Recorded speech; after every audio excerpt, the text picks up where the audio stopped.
हा सण सगळी विघ्न आपल्या सोबत घेऊन जाईल बघतो.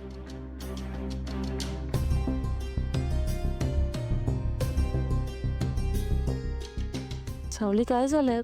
कसला विचार करतेस? काही नाही वहिनी. काही नाही काय, चेहऱ्यावर दिसतंय तुझ्या. कसला तरी विचार करतेस.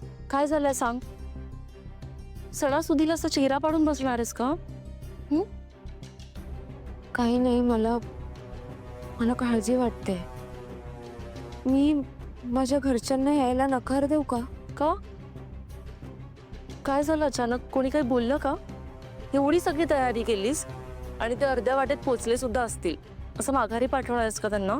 इच्छा नाही आहे, पण सांगू का त्यांना परत जायला?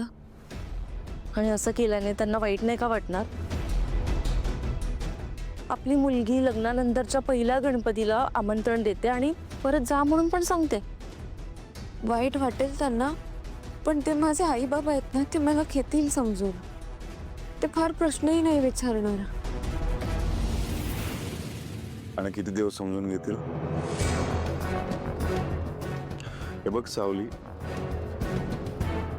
दिवस बदलतात, वेळ बदलते, नशीब बदलतं, माणसंही बदलतात.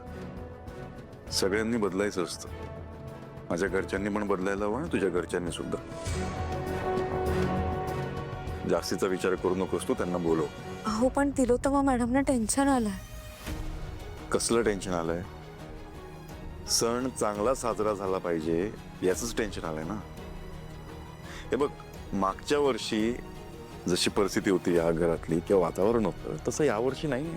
सोहमचं लग्न झालंय, माझं लग्न झालंय, परिस्थिती बदलली आहे.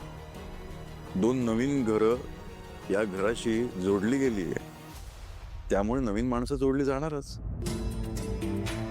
आणि त्याचं जर टेन्शन आलं असेल तर ते येणारच सगळं सावली. आणि त्यावर उपाय शोधायला हवा आपण. काय उपाय शोधायचा? तेव्हा तुझे घरचे तरी काही प्रॉब्लेम क्रिएट नाही करणार. भैरव जी आहेत त्या येणार आहेत. लहानपणापासून तूच ओळखतेस त्यांना.